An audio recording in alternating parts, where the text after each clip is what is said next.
Joseph and the Bull.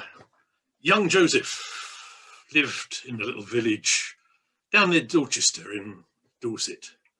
Made his living mainly by doing odd bits of farm work, just around the neighbourhood. Whatever needed doing on these farms, young Joseph would do it. You have to call him young Joseph because his father was Joseph as well. So he was old Joseph, although he must have been young Joseph at one time as well, because his father was Joseph. It was the family name. They were all Josephs. So this particular young Joseph we're talking about, and as well as doing his farm work, which was just a job, you know, it wasn't something that he was particularly proud of. The thing he was proud of and really enjoyed doing was playing the fiddle. He played the fiddle for pocket money, really, but, you know, a little bit of pin money, whatever you want to call it.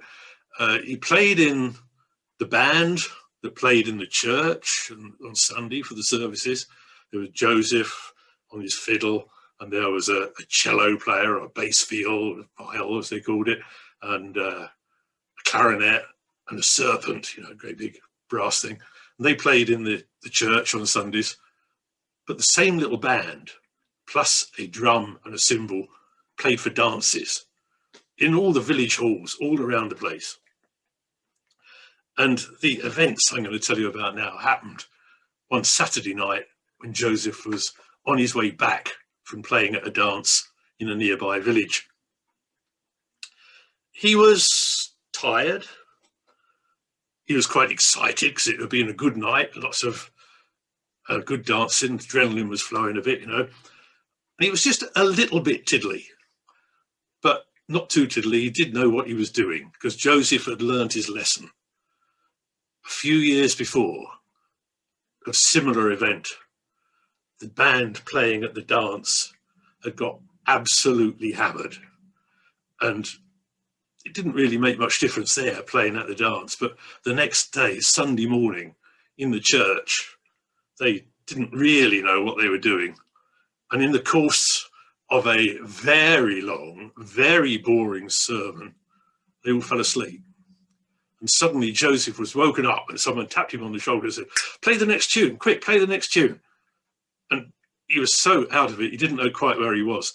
And he picked up his fiddle and went into the next dance tune that they'd been playing the night before, instead of the hymn tune they were supposed to be playing then. And that nearly got them all sacked. But luckily they survived to play another day. So Joseph had learned his lesson, and he might have got a little bit tiddly, but he didn't get absolutely drunk. And so he was walking home from the village back home, and he made a choice that might have been slightly affected by being a bit tiddly, but he probably would have done it anyway. He decided to take a shortcut across Farmer Jones's long meadow, which was a very sensible thing to do. So it cut off about a mile of going right around the roads to his home. But the thing that Joseph had forgotten was that Farmer Jones had put his bull in the long meadow that day. And Farmer Jones's bull was rather erratic, rather bad-tempered. You never know how it was going to happen. And Joseph had absolutely forgotten this until he got halfway across the field. And suddenly this huge, great shape rose up off the ground in front of him and bellowed and banged its feet on the ground and waved its head around, great horns. And Joseph thought, oh, that was a mistake. I don't know how I'm going to get out of this.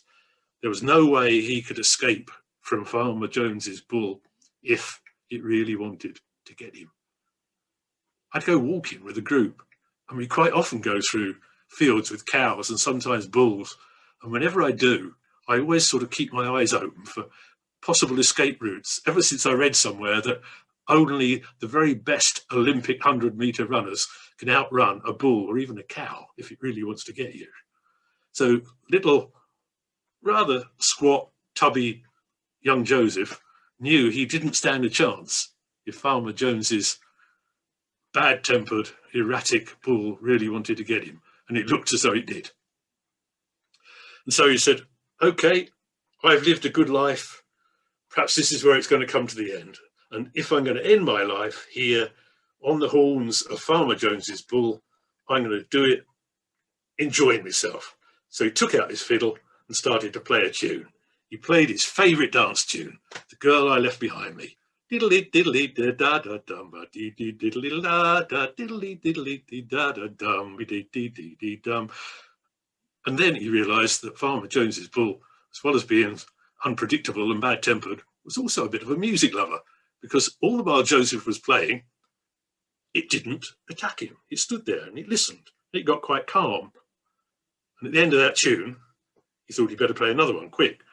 And every time he's paused, the bull was stamping his feet again, waving its horns again, bellowing, making advances towards Joseph. So he went on through his whole repertoire. He played The Girl I Left Behind Me. He played the Dorset four-hand reel, up the sides and down the middle, buttered peas. He even played the Gay Gordons and the Hokey Cokey. He played all the dance tunes that he could think of. And when he'd run out of dance tunes, he went on to songs. What songs could he remember? And he sang songs while he was playing the fiddle. Hard Times of Old England. He played the Roast Beef of Old England. The Farmer's Boy. John Barleycorn. He went through all those tunes. Every song that he could think of, played them all, sang away. The bull listened. It was calm. But as soon as he stopped, there it was, threatening him again. After the songs, he went on to the hymns, played every hymn tune he could think of. By now, the night was going on. Might even have been a faint glimmer of light away there in the east. But Joseph was so tired, his legs were shaking, he didn't have the strength to hold his bow to play anymore. And he thought, well, this is it. Perhaps I've got to give up now. And then one last hymn suddenly came into his mind. I thought, well, that's a good one to finish with. It was a hymn that they only ever played at the midnight service on Christmas Eve.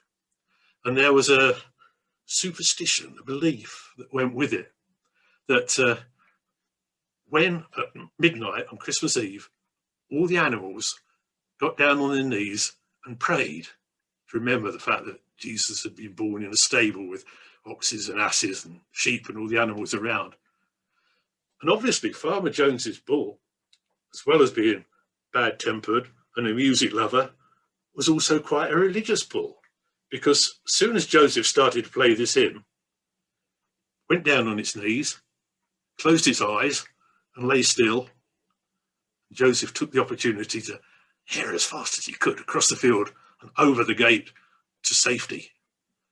And so that was the story of Joseph and the bull and his very narrow escape. Thank you.